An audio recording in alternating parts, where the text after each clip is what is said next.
Now we're going to approval of the consent agenda. Number one, approval of warrants and approval of indigent claims. Motion to approve consent agenda. So move. Have a second? Second. We'll go to discussion now.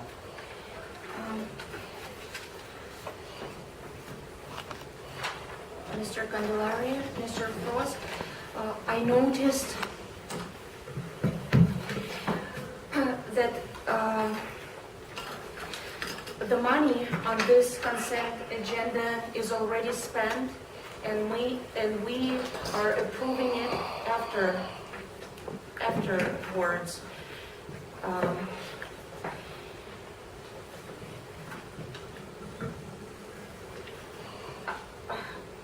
I think if by statute we have approved it first, then let's do it. Let's approve first and then allow money to be spent.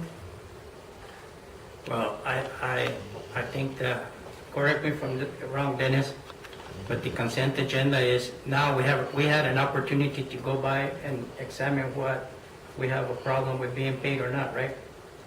That's been I think that if I recall properly, the purchasing office can correct me if I'm wrong, but my understanding is that the commission some time ago approved a process whereby the commissioners would review the consent agenda ahead of time and then ratify it at the meeting, but that they would go by the purchasing office and verify the payments. And so I think that's the way we proceeded.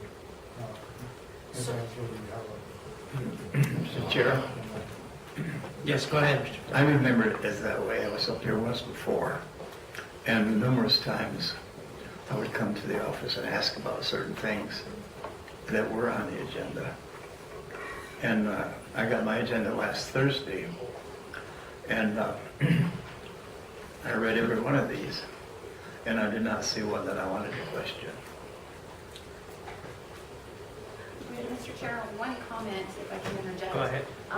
Several months ago, whenever the county decided to move towards paying weekly instead of bi-weekly, we had done that because on a lot of our utility bills, we were raking up finance charges from the payments being made the way that they had been made.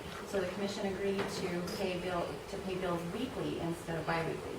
So as a matter of housekeeping, what the commission did is authorize one commissioner to review the consent agenda before it went out, so that somebody was always reviewing it before the checks went out, and if any questions could come up, then they could be pulled, and that one could be pulled off the consent agenda and could wait till the next commission meeting. That's what we did historically. But what I see here, that I have to sign this approval, and I have nothing to do. Nobody asked me if I approve these expenditures. Mr. Wallen? Excuse me, but I believe that comes under the commission does not run the day-to-day operations. The day-to-day operations is run by the county manager and the assistant county manager. If a commissioner would be on the day-to-day operations, he would do this. Am I right, Dennis? well, the management, I mean, the commission sets the policy. And you all can change the policy if you want from prior commissions. That's certainly your within the realm of your authority. You set the policy, and then the department heads and the manager's office is charged with implementing the policy that you set. So the prior policy had been that all the commissioners would review payments, and then if they had a problem with anything, they'd bring them to the purchasing office's attention, and then the purchasing office would hold off on those until the full commission could hear them. And so it has happened in the past. That's been the policy. So certainly, if this commission wants to review that policy and alter it, then that's within your vote. That's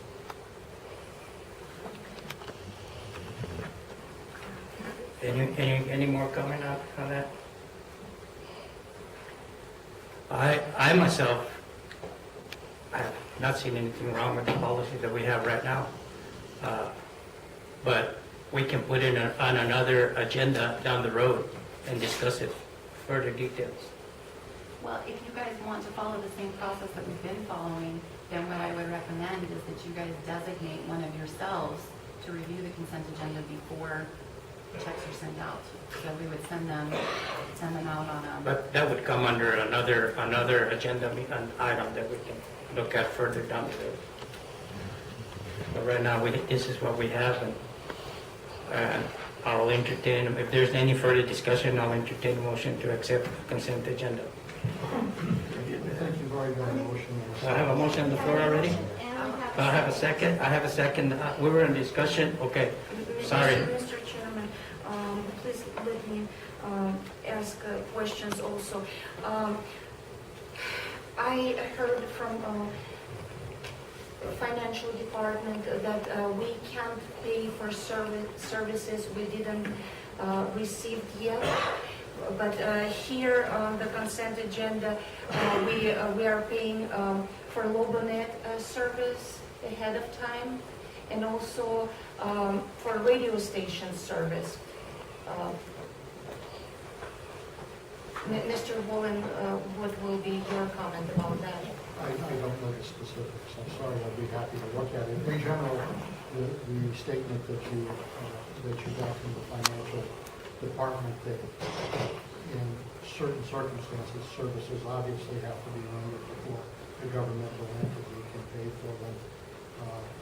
However, there are contractual services, things like copier payments, those type things that are standardly paid on a monthly basis. And those are paid, if I don't know the specifics of what you're talking about with regard to the radio service, or what was the other one you brought up? Lobo internet service. I would think that internet service is most likely a monthly payment that has to be made. So, it's done by contract. They mentioned that it is according contract, but what I am asking, is it according the law that? Yeah, there's a statutory provision that allows the county to enter into contracts and pay for contract services. What you're saying is that we should always pay in arrears. That obviously for some companies it doesn't work. So, but any of those type things that you want us to look at, we're more than happy to do. And also, I have only one question here about per diems requested ahead of time, and maybe Tracy or somebody else from financial department or maybe from manager's department can explain, because when firefighters went to training session, they received the same amount per diem. But when I see here for midwinter conference, there are different amounts per diem, and we are all going to the same place. My question, why is that? Why those amounts are different? okay, well, first of all, the county's mileage and per diem policy allows for advance per diem, 80% before you leave, so that you have money to pay for your hotel room and your food while you're there. And then you have 10 days from the time you return to apply for the remaining 20% of your per diem. That's per our policy. As far as the different amounts, different departments let their employees go on different days. Lots of employees go up and take New Mexico Edge classes, and so they have to be there different times than other people. So if they're going up to county college classes, they'll be up there on Tuesday. If you're just going for the conference, you'll be there on Wednesday.